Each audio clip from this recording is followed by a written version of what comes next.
Friends, ఈ రోజు ఈ వీడియోలో హెచ్పీ గేమింగ్ కీబోర్డ్ అయితే అన్బాక్స్ చేసి దీనికి సంబంధించిన ఫుల్ రివ్యూ అయితే మీకు సబ్మిట్ చేస్తాను. ఈ కీబోర్డ్ నేను దగ్గర 1 month పైన యూజ్ చేస్తున్నా. సో దీని అమెజాన్ లో నేను 1000 రూపీస్ పెట్టి పర్చేస్ చేసా. సో ఈ 1 month లో నాకు ఏమైనా ఇష్యూస్ వచ్చినాయా, దీని ఎక్స్పీరియన్స్ ఎలా ఉంది, దీని టాక్టైల్ రెస్పాన్స్ అవంతా ఎలా ఉన్నాయో ఈ వీడియోలో అయితే మాట్లాడుకుందాం. Let's start the video. Hi friends, నా పేరు భానుప్రకాష్, మీరు చూస్తున్నారు టెక్ తెలుగు నాలెడ్జ్.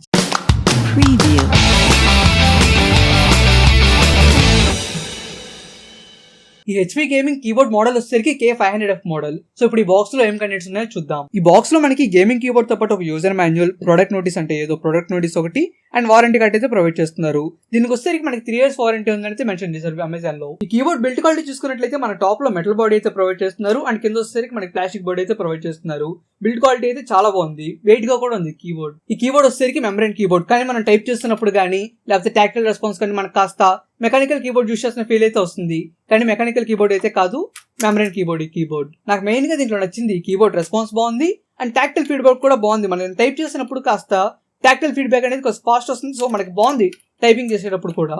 అండ్ ఇప్పుడు కీబోర్డ్ ఫంక్షన్స్ అయితే చూద్దాం. అండ్ దీనిలో RGB వచ్చేసరికి ఫిక్స్డ్ RGB ఉంటుంది, మనకంటే సర్టెన్ ఒక కలర్ పెట్టుకోవడానికి ఉండదు, మొత్తం అంతా సింగిల్ కలర్ ఉంటుంది. దాన్ని మనం బ్రైట్నెస్ ఇంక్రీజ్ చేసుకోవడం, డిక్రీజ్ చేసుకోవడం, లేకపోతే బ్రీతింగ్ ఎఫెక్ట్ పెట్టుకోవడం అటువంటి మాత్రమే ఉంటుంది, సింగిల్ కలర్ అయితే పెట్టుకోవడానికి ఉండదు. సో ఇప్పుడు ఒకసారి కీబోర్డ్ ఫంక్షన్స్ అయితే చూద్దాం. దీని మల్టీమీడియా ఫంక్షన్స్ వచ్చేసరికి మనకి ల్యాప్టాప్ లో లాగానే F1 పట్టుకుని మనం ఫంక్షన్స్ కి అయితే క్లిక్ చేసుకుంటూ వెళ్ళాలి. F1 బటన్ ని ప్లస్ F1 ని నొక్కితే మనకి మీడియా ప్లేయర్ అయితే ఓపెన్ అవుతుంది. అదే F1 ప్లస్ F2 నొక్కితే వాల్యూమ్ డిక్రీజ్ అవుతుంది. అదే F3 నొక్కితే వాల్యూమ్ ఇంక్రీజ్ అవుతుంది. ఒకవేళ మ్యూట్ చేయాలనుకుంటే F1 plus F4 నొక్కాలి. F1 plus F5 నొక్కితే అది స్టాప్ మల్టీమీడియా షార్ట్ కట్. అది F6 నొక్కితే మన ప్రీవియస్ లోకి వెళ్తుంది. F7 నొక్కితే ప్లే గానీ పాజ్ గానీ మనం F1 ప్లస్ F7 నొక్కి మనం ప్లే గానీ పాజ్ గానీ చేసుకోవచ్చు. అదే F1 ప్లస్ F8 నొక్కితే నెక్స్ట్ కి వెళ్తుంది. F9 నొక్కితే ఈమెయిల్ ఓపెన్ అవుతుంది.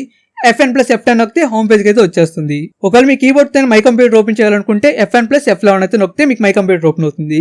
అదే క్యాలిక్యులేటర్ ఓపెన్ చేయడానికి F1 ప్లస్ F12 నొక్కితే మీకు క్యాలిక్యులేటర్ అయితే ఓపెన్ అవుతుంది. ఈ మల్టీమీడియా షార్ట్ కట్స్ వచ్చేసరికి మొత్తం డిఫాల్ట్ గా ఉంటుంది, మనం చేంజెస్ చేసుకోవడం కూడా ఉండదు. ఒకవేళ మీరు కీబోర్డ్ లో లైటింగ్ ఎఫెక్ట్ చేంజెస్ చేసుకోవాలనుకుంటే F1 ప్లస్ 1 నొక్కితే మీకు వచ్చేసరికి బ్రీతింగ్ ఎఫెక్ట్ అయితే స్టార్ట్ అవుతుంది. అదే F1 ప్లస్ మళ్ళీ ఇంకోసారి 1 నొక్కితే మీకు బీటింగ్ ఎఫెక్ట్ అయితే స్టార్ట్ అవుతుంది.